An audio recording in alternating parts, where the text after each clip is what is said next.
Kita lanjut lagi to the next question. Question 2 untuk section yang kedua. Soalnya bilang, let P be a prime number. P itu prime. X and Y be positive integer. X sama Y itu adalah bilangan bulat positif. Then we are to find all the triples of P, X, and Y, which satisfy the equation itu. Kita pengen cari P, X, dan Y yang memenuhi persamaan tersebut. Pertama dia bilang, we can transform this equation into bla bla bla. Nah ini enaknya soal-soal eju ya. Dia seolah-olah kasih tahu kita stepnya. Jadi kadang-kadang walaupun kita nggak terlalu ngerti maksud soalnya apa, dengan ikutin stepnya aja ide-ide kita bisa muncul. Jadi pertama Koko akan transform dulu equationnya menjadi bentuk yang dia minta. Bentuk yang dia minta nggak ada fraction, berarti udah pasti kita akan hilangin fractionnya. Koko akan samain penyebut py plus 7x over xy equals to p, and then kita cross multiply.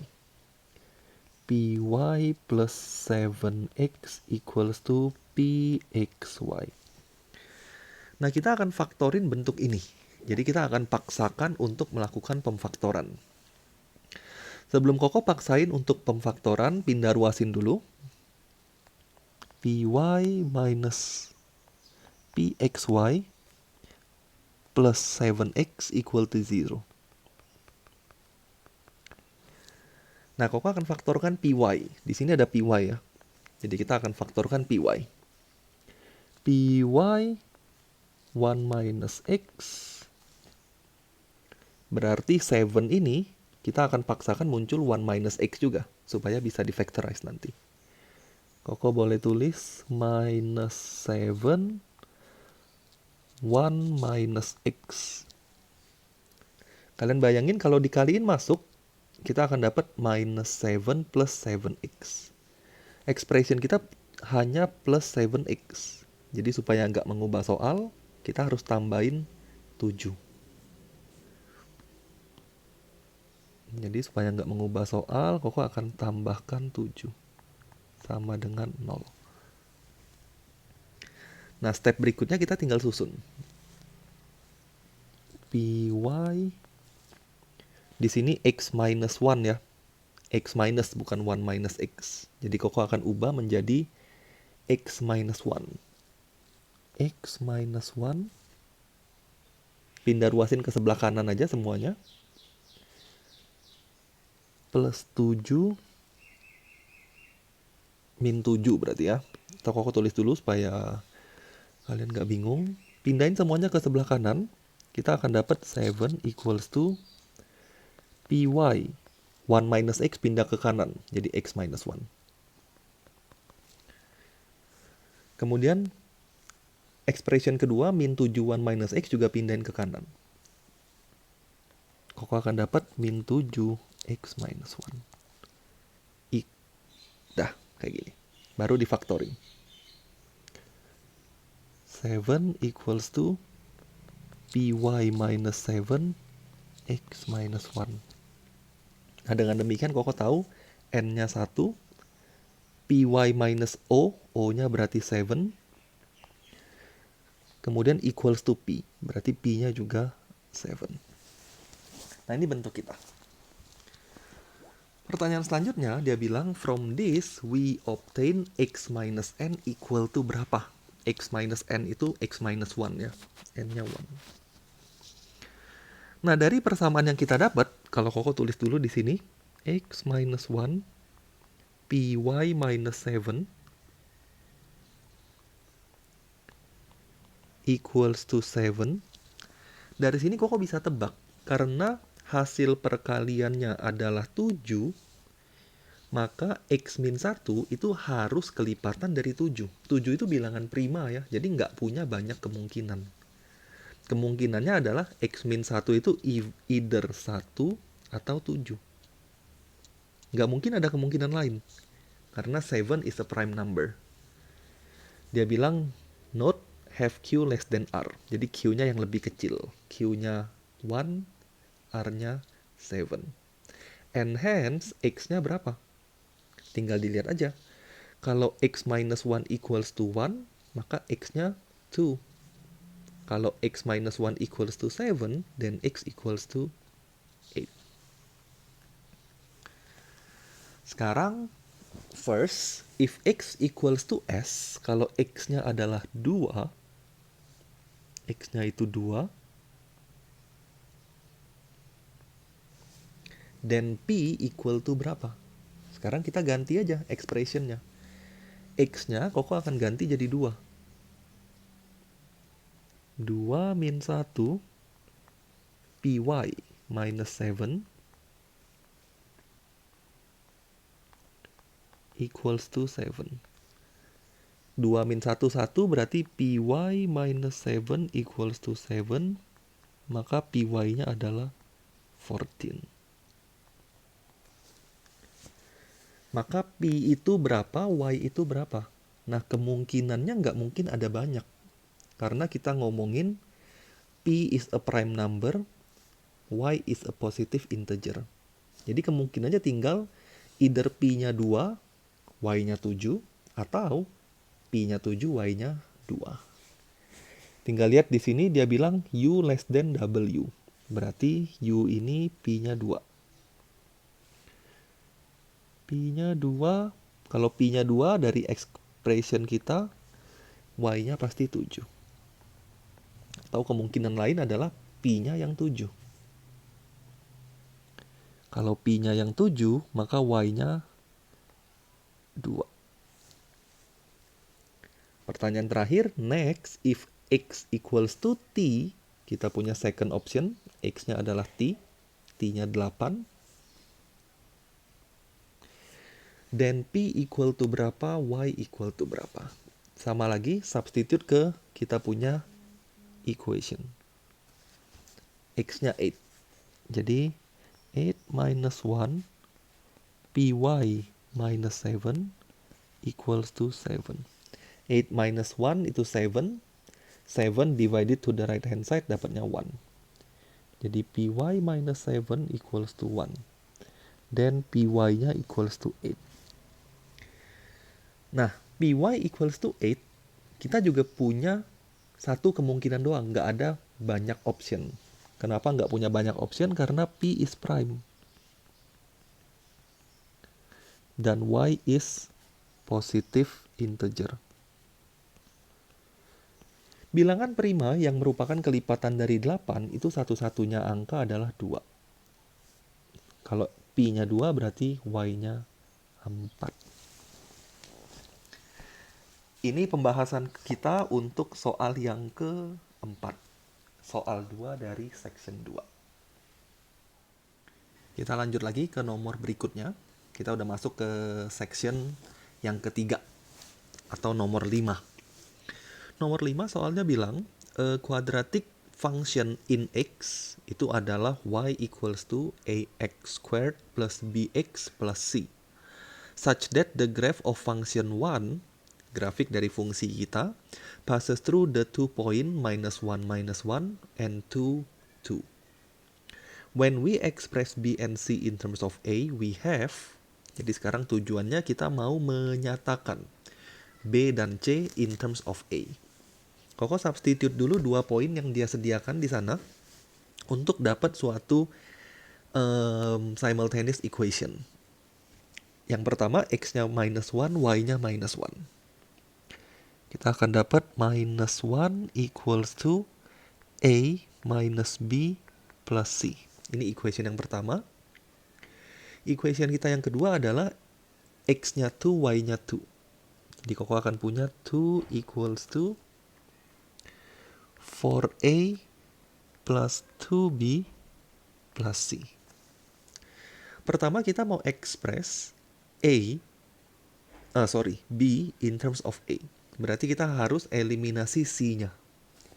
Koko eliminasi C-nya langsung aja. Karena koefisiennya udah sama. Kita langsung eliminasi C-nya. Kita kurangin. 2 min 1, 3. 4A min A, 3A.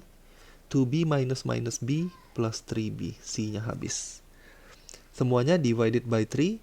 Kita akan dapat 1 equals to a plus b. Therefore, b equals to 1 minus a. Kita dapat a-nya 1 di sini. Kemudian yang kedua, kita pengen ekspresi in terms of a. Berarti sekarang kita harus eliminasi b-nya. Koko kaliin 2 dulu expression kita yang pertama.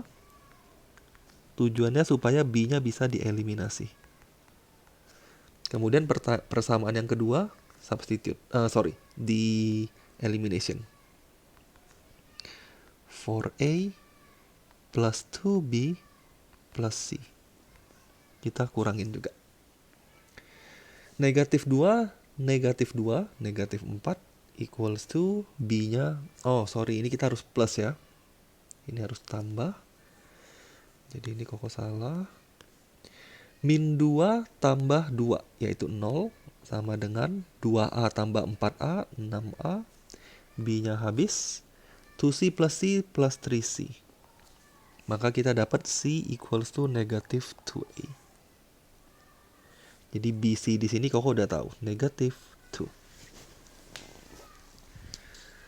Kemudian dia bilang, suppose that one of the point of intersection of the graph of function 1 and the x-axis is within the interval 0 until 1.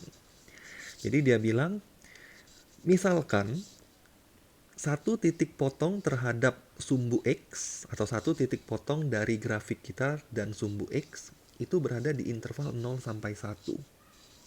Pertanyaannya, carilah rentang nilai A. A-nya harus berapa? Pertanyaan sebelumnya, kita sudah mencari B and C in terms of A. Koko akan ganti dulu semuanya in terms of A. Jadi kita nggak mau main dengan variabel B sama C. Fokus kita adalah mencari variabel A-nya. Jadi AX square plus BX, B-nya adalah 1 minus A. Plus 1 minus A, X, plus C. C-nya adalah minus 2A. Minus 2A. Kemudian kita mau cari intersection dengan X-axis. Intersect with X-axis. Ini memberikan kita info bahwa y-nya equal to 0. Jadi persamaan Koko sekarang adalah ax square plus 1 minus ax minus 2a equal to 0. Nah, nilai x kita itu berkisar antara 0 sampai 1. Nilai x-nya berkisar antara 0 sampai 1. Ketika x-nya berkisar antara 0 sampai 1, kita akan dapat x-intercept. Jadi untuk cari rentang nilai A, cukup substitusikan x-nya antara 0 sampai 1. Jadi kalau Koko tulis, when x equal to 0, kita akan dapat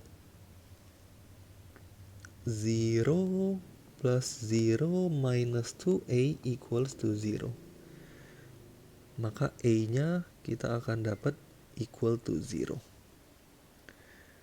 Sekarang kita akan substitusikan batas atasnya ketika x-nya equals to 1. When x equals to 1, Koko akan dapat a plus 1 minus a minus 2a equal to 0. Dari sini kita bisa dapat a-nya. Ini bisa di-cancel.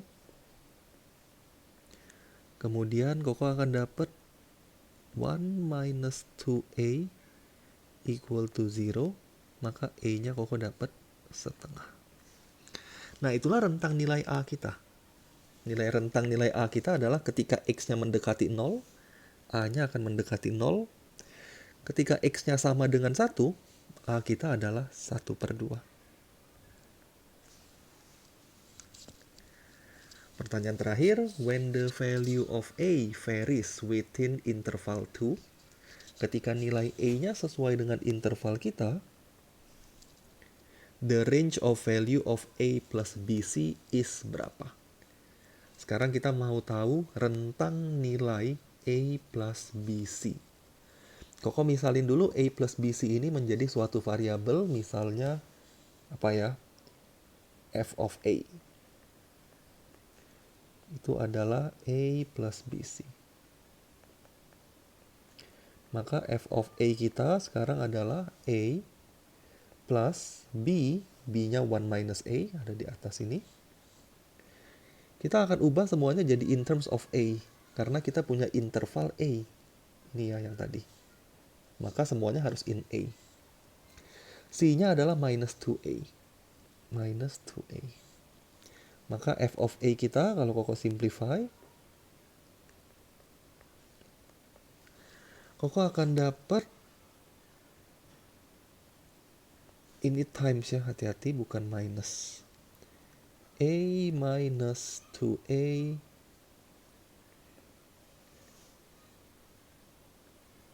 plus 2A square. Kalau Koko simplify lebih jauh, Koko akan dapat 2A square minus A. Nah, sekarang kita akan cari rentang nilai dari A plus BC atau f of A itu berapa? Ketika A-nya antara 0 sampai setengah. When A between 0 sampai setengah. Koko akan coba pakai cara seperti sebelumnya, kita substitusikan aja ujung-ujungnya atau endpoint-nya. Jadi pertama for A equal to 0, kita akan dapat f of A itu adalah 0 min 0. Kita dapat 0. Ketika A-nya setengah,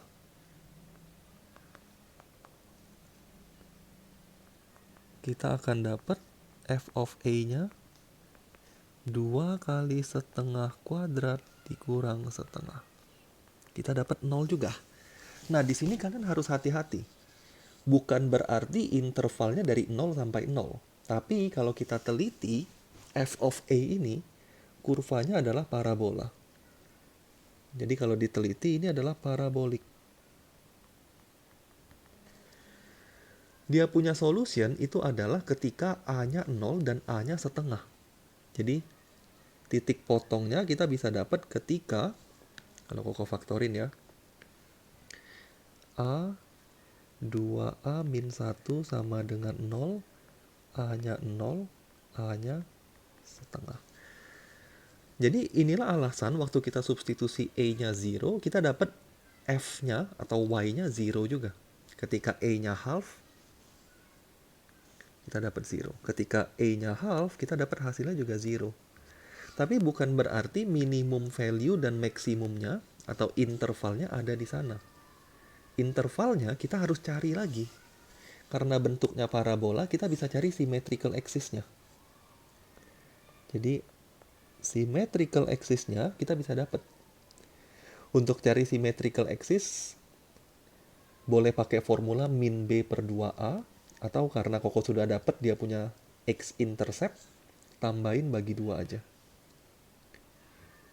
Jadi 0 tambah setengah bagi 2, yaitu 1/4. Nah, 1/4 inilah yang akan memberikan nilai maksimum. Jadi ilustrasinya ya. Kalau Koko ilustrasiin, kurva kita itu kayak gini. Memotong di 0 dan di setengah. Nah, ini kurva kita. Jadi nilai minimumnya bukan 0, tapi ada di sini tengah-tengah atau 1/4 tadi. Nah, ini berapa kita harus cari dulu. Jadi sekarang substitusikan A equals to 1/4. Kita akan dapat f of A-nya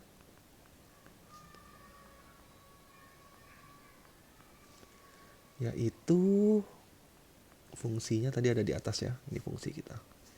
2A square 2 times 1/4 square minus 1/4.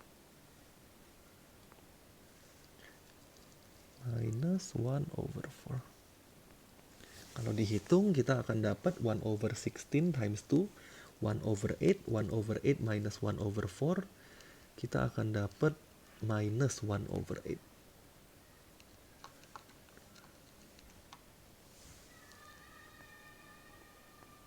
Nah, inilah rentang nilai A plus BC-nya, minus 1/8.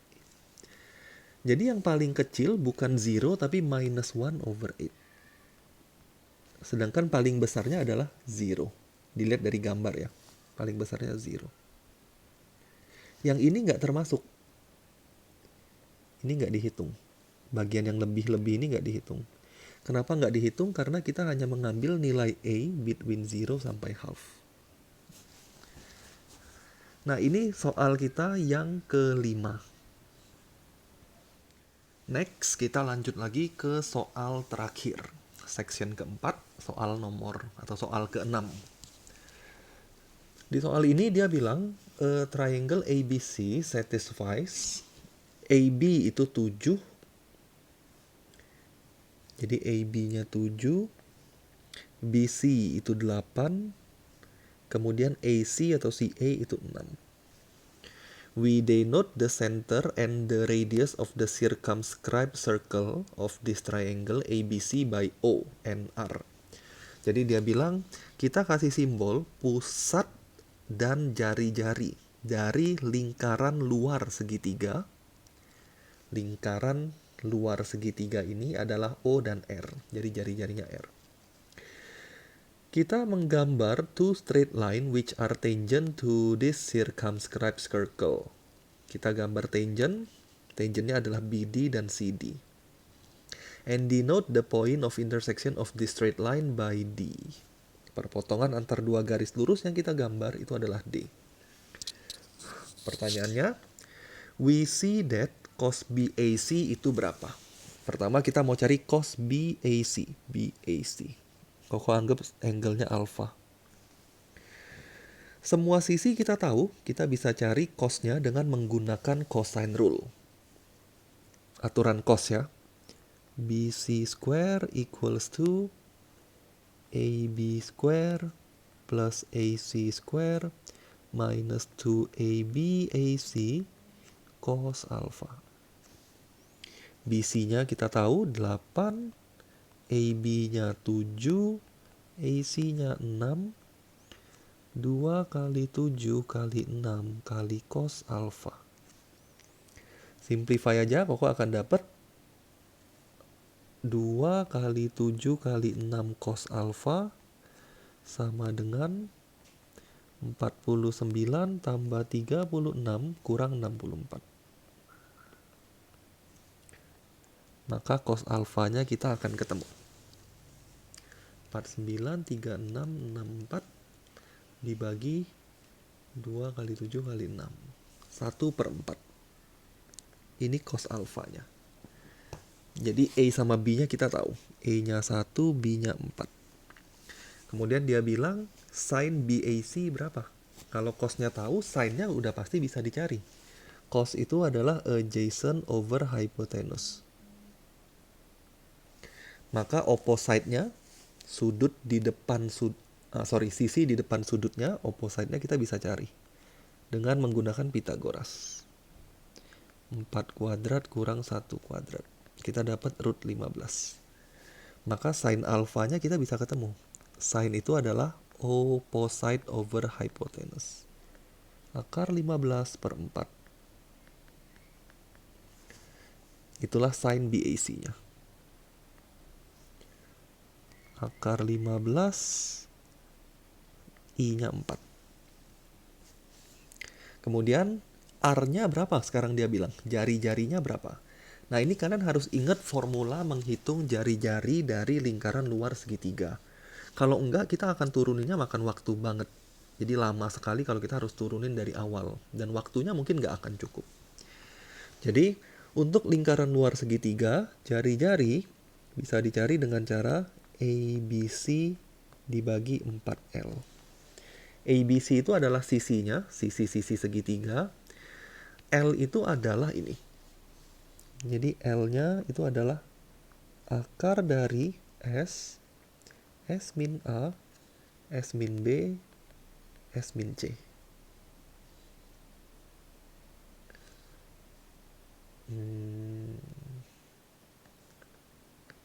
Aku tulis di bawah aja ya.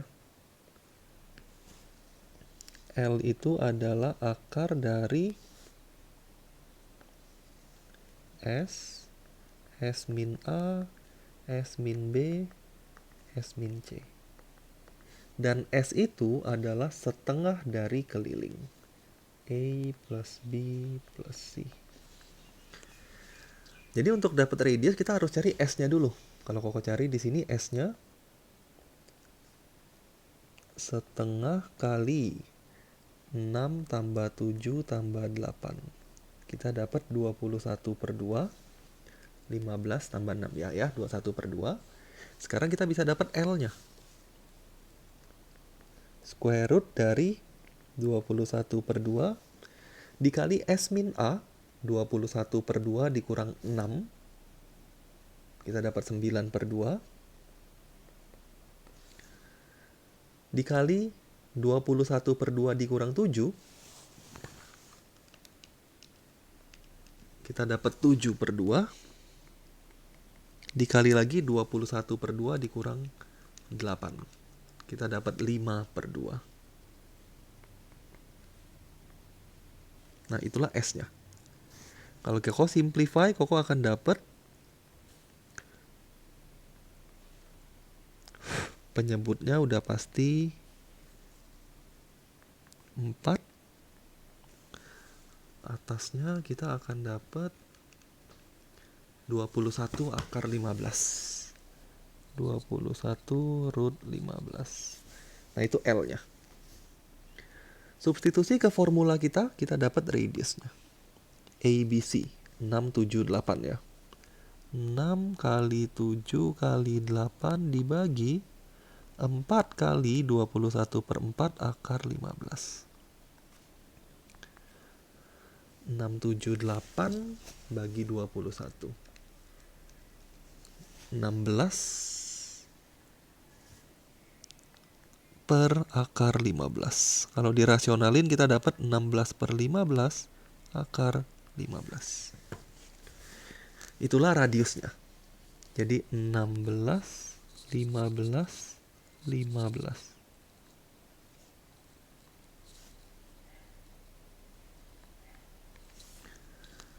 Terakhir, untuk soal bagian pertama, carilah BD-nya. BD. Koko anggap BD ini sebagai X. Nah, kita mau cari X-nya berapa? Untuk cari X, karena kita sudah tahu jari-jari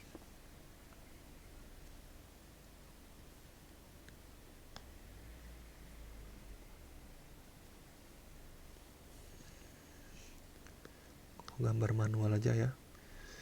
Kita udah tahu jari-jari. Ini radiusnya. Ini juga radius OC.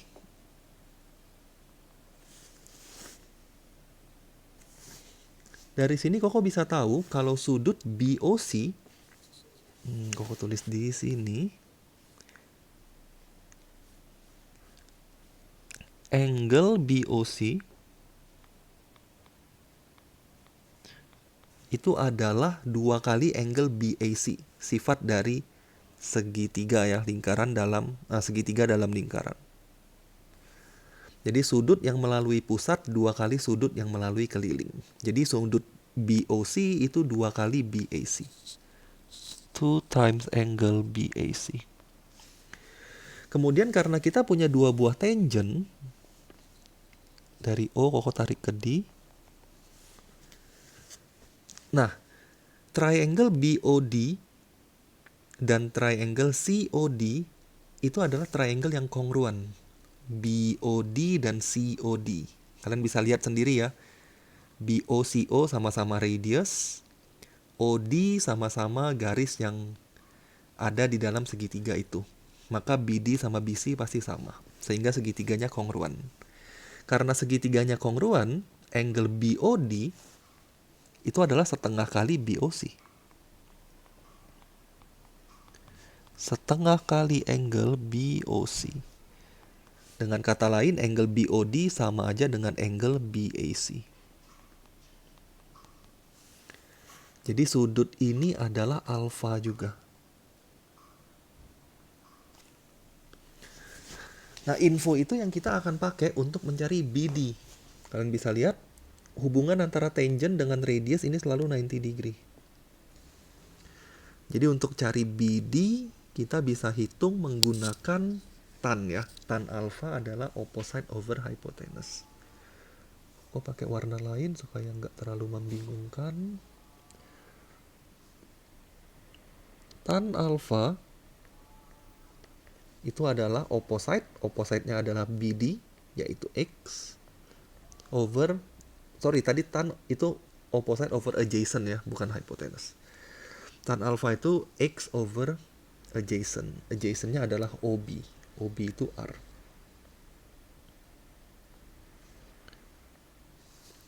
X over R. Berarti X-nya Koko ketemu.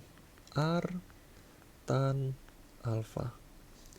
Tan alfa itu adalah sin over cos. R sin alfa over cos alfa. Nah, R-nya kita udah tahu. 16 root 15 divided by 15 times sin alfa kita udah tahu. Root 15 over 4. Cos alfa kita juga udah tahu. 1 over 4. Jadi sin over cosnya Koko langsung aja root 15. Dengan demikian kita punya BD atau X itu adalah 16. Jadi LM ini 16. Nah, pertanyaan terakhir. Furthermore, if P is a point on the circumscribed circle, jika P adalah titik yang berada di lingkaran kita, the shortest possible length, panjang terpendek dari segmen DP itu adalah berapa? Kita mau cari jarak terpendek dari D ke lingkaran. Dari gambar Koko sudah bisa tebak P itu pasti ada di sini. Itulah jarak terpendek. Jadi jarak terpendek adalah jarak yang menuju pusat. Maka DP pasti dapat jarak yang paling pendek. Dari gambar Koko, DP bisa dicari dengan cara OD minus OP. Jadi DP equals to OD minus OP. OD itu apa? OD itu kita bisa cari dengan menggunakan Pythagoras. Lihat segitiga OBD. Atau kalian pakai trigonometri lagi juga boleh. Koko mungkin akan selesaikan pakai trigono aja ya, supaya nggak usah kuadratin bentuk radius yang lumayan jelek. Radiusnya angkanya nggak enak dilihat. Kemudian OP itu radius. Jadi Koko mau cari OD dulu. OD Koko akan pakai cos aja. Ya, pakai sin. Ya, pakai sin aja ya. Sin alfa itu adalah opposite X over OD. Sin alfanya udah ada di atas. Akar 15/4 equals to X. X-nya tadi 16 over OD. Maka OD Koko dapat. OD adalah 64 per root 15. Kalau dirasionalin 64 per 15 akar 15. OD-nya ketemu 64 over 15 root 15 minus OP itu radius of the circle. Radius of the circle-nya 16 over 15 root 15. 64 kurang 16. Kalau Koko hitung 48. 48 dibagi 15 itu bisa disimplify. Jadinya 16 per 5. Akar 15.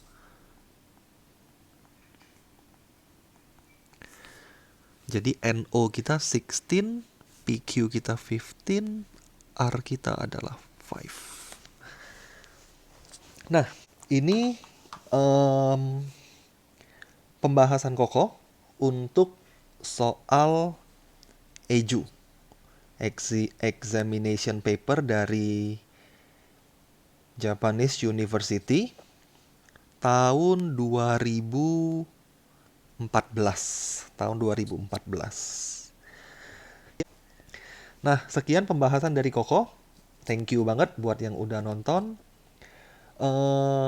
Kalau ada pembahasan yang salah atau yang kurang jelas, silakan komen ya. Dan jangan lupa kasih tahu Koko salahnya di mana supaya Koko bisa perbaiki. Kemudian kalau ada past paper lain, atau ada past paper atau soal spesifik yang kalian ingin Koko bahas, tolong di-infoin. Nanti Koko akan atur untuk pembahasannya. Oke? Thank you yang udah nonton. Pembahasan Koko sampai di sini. Bye-bye semuanya.